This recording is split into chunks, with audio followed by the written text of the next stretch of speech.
बिहार के मुख्यमंत्री नीतीश कुमार पलटी मार मुख्यमंत्री के रूप में काफ़ी प्रसिद्ध हो चुके हैं और अपनी इस कला के बदौलत ही वे बिहार के सबसे लंबे समय तक मुख्यमंत्री बनने में सफल हुए हैं। और वह भी तब जबकि ये किसी भी समय सदन में सबसे बड़े दल के नेता नहीं थे। इस कला के बदौलत वे वर्तमान समय में 10वीं बार बिहार के मुख्यमंत्री के पद पर आरूढ़ हैं। मुख्यमंत्री नीतीश कुमार एक गठबंधन में बहुत ज़्यादा दिनों तक नहीं रहते हैं और वे पलटी मारने के लिए बेताब हो जाते हैं और एक बार वे इस समय फिर से पलटी मारने के अंदाज में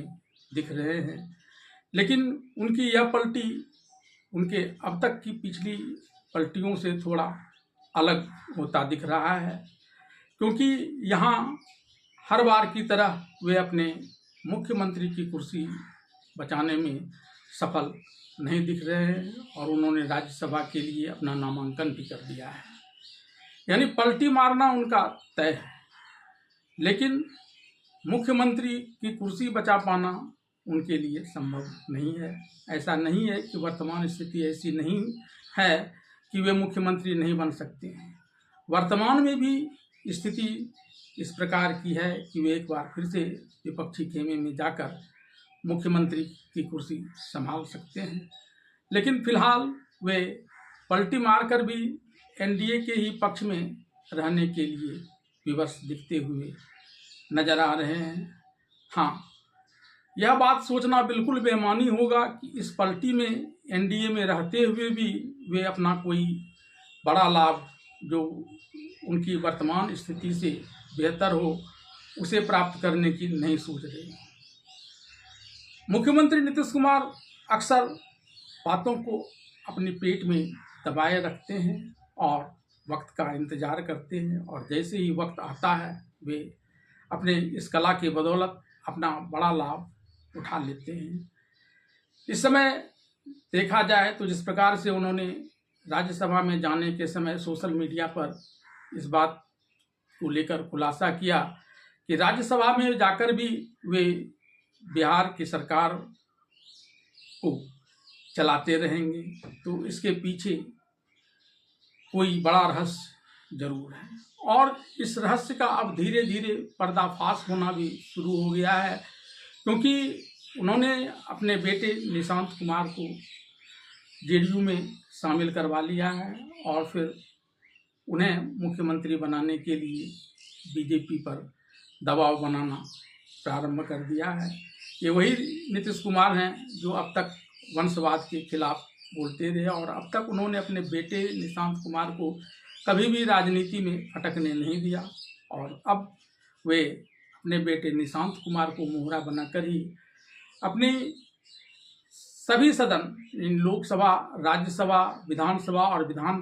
परिषद में जाने की अपनी हसरत पूरी कर लेना चाहते हैं। तो दूसरी तरफ वे बिहार की सरकार के भी मुखिया बने रहने का ख्वाब देख रहे हैं। इस दिशा में सबसे पहले जेडीयू के नेता आरसीपी सिंह जो लंबे समय से हाशिए पर रह रहे थे, उन्होंने निशांत कुमार के जेडीयू में शामिल होते ही उनके नीतीश कुमार के मुख्यमंत्री पद छोड़कर राज्यसभा में जाने के बाद निशांत कुमार की बिहार के मुख्यमंत्री होने की आवाज़ मुखर कर दी और फिर जेडीयू के नेताओं ने सोशल मीडिया का उपयोग कर ज़बरदस्त दबाव बनाने का भी अपना प्रयास जारी कर दिया है। शायद वे इस बात से उत्साहित हो रहे हों कि जिस प्रकार से विधानसभा के चुनाव के दौरान पहले बीजेपी नीतीश कुमार को अपने एनडीए का नेता नहीं मान रहे थे और बाद में झक मारकर मानने के लिए विवश हो गए थे, वैसा ही कुछ होगा। आइए इस पर एक विस्तार से नज़र डालते हैं।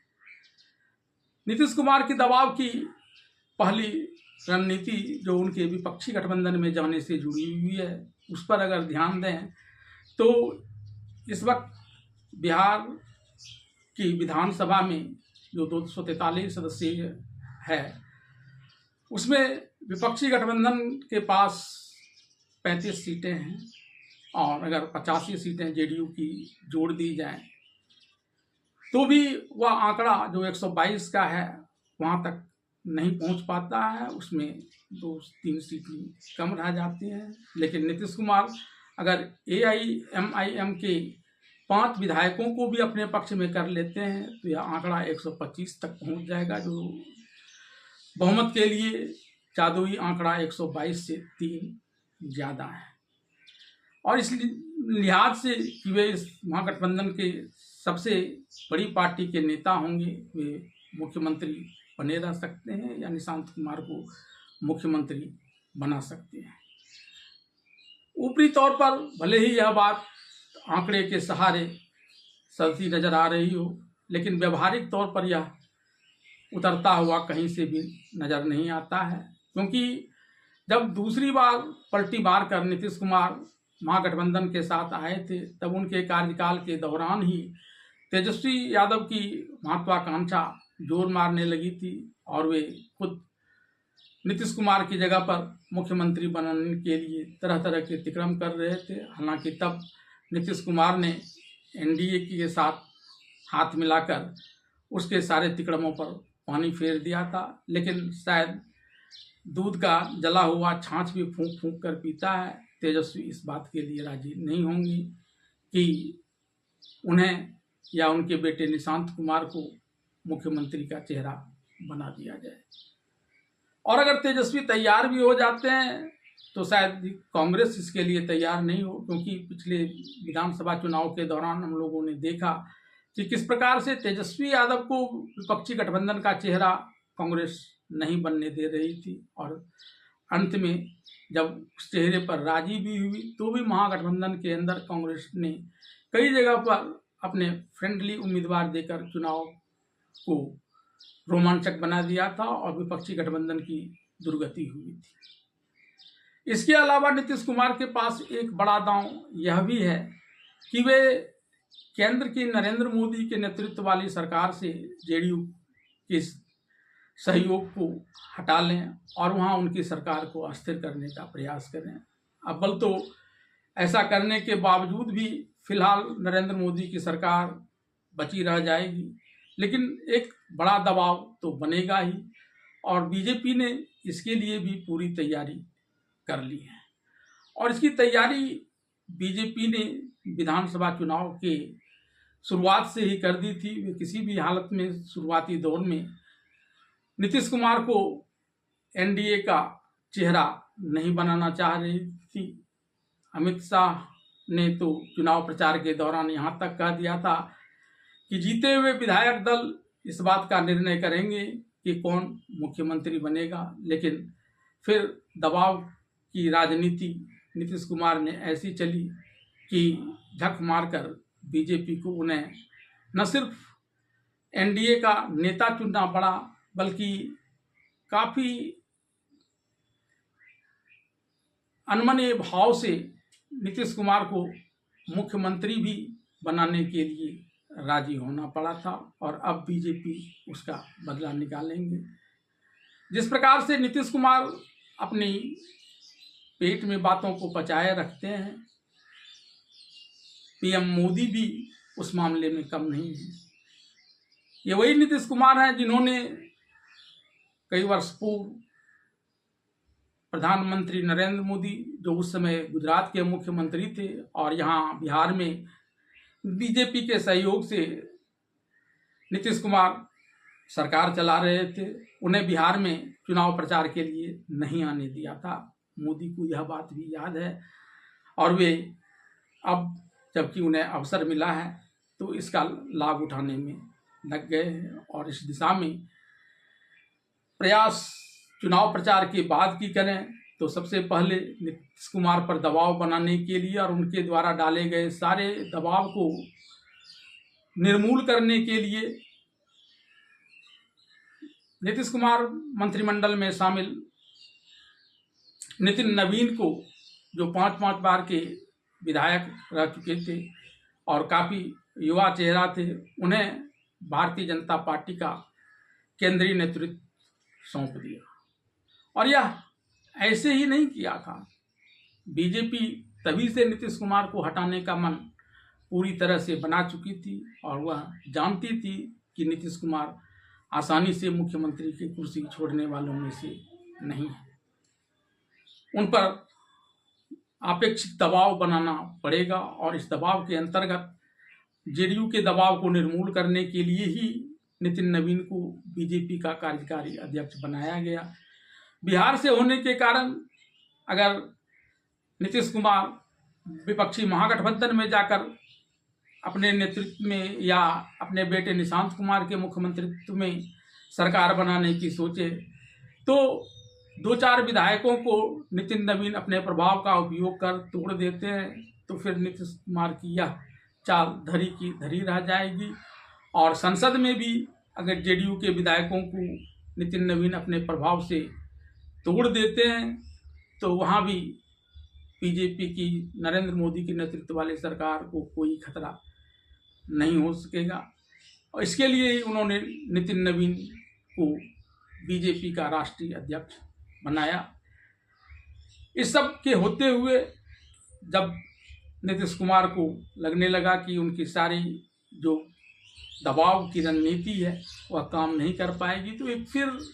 जो बचा कुचा उनके जिम्मे था वह कार्ड उन्होंने चल दिया कि समृद्धि यात्रा का शेष चरण उन्होंने अकेले ही करने का मन बना लिया मुख्यमंत्री के नेतृत्व में, ताकि निशांत कुमार को अपने प्रभाव का उपयोग कर मुख्यमंत्री बनाया जा सके। लेकिन बीजेपी ने उनकी यह चाल भी कामयाब नहीं होने दी और जिस सम्राट चौधरी को बीजेपी के राजनीति के चुनावी राजनीति का चाणक्य कहा जाता है, उस अमित शाह ने चुनाव प्रचार के दौरान ही तारापुर विधानसभा क्षेत्र में लोगों से यह बात कहकर नीतीश कुमार के मन में यह बात बैठा दी थी कि वे सम्राट चौधरी को, जो उस समय उप मुख्यमंत्री थे और अभी भी उप मुख्यमंत्री हैं, उन्हें कोई बड़ा पद देने वाले हैं। यानी उप मुख्यमंत्री के बाद बड़ा पद कौन सा होता है? मुख्यमंत्री। तो यही देना चाहते हैं और इस दिशा में उन्होंने काम करना भी प्रारंभ कर दिया था। और इस कारण जब समृद्धि यात्रा पर नीतीश कुमार अकेले जाने का मन बना चुके थे तब उन्होंने उनके साथ सम्राट चौधरी को भी लगा दिया और नीतीश कुमार भारी मन से ही सही इस समृद्धि यात्रा के दौरान अपने खुद के जेडीयू के प्रचार करने की जगह एनडीए की सफलता का गुणगान करते देखे। यानी कुल मिलाकर एनडीए की तरफ से बीजेपी ने नीतीश कुमार को न सिर्फ एनडीए में बने रहने के लिए बाध्य कर दिया है, बल्कि उन्हें बिहार में पहली बार बीजेपी के ही मुख्यमंत्री बनाने के लिए भी मजबूर करने का बड़ा चाल चल दिया है। फिलहाल ये राजनीतिक चालें चली जा रही हैं। नीतीश कुमार जब तक मुख्यमंत्री का पद छोड़ नहीं देते हैं तब तक कोई न कोई चाल चलते ही रहेंगे। ऐसे में बीजेपी नीतीश कुमार को नियंत्रित करने में कामयाब होगी या नीतीश कुमार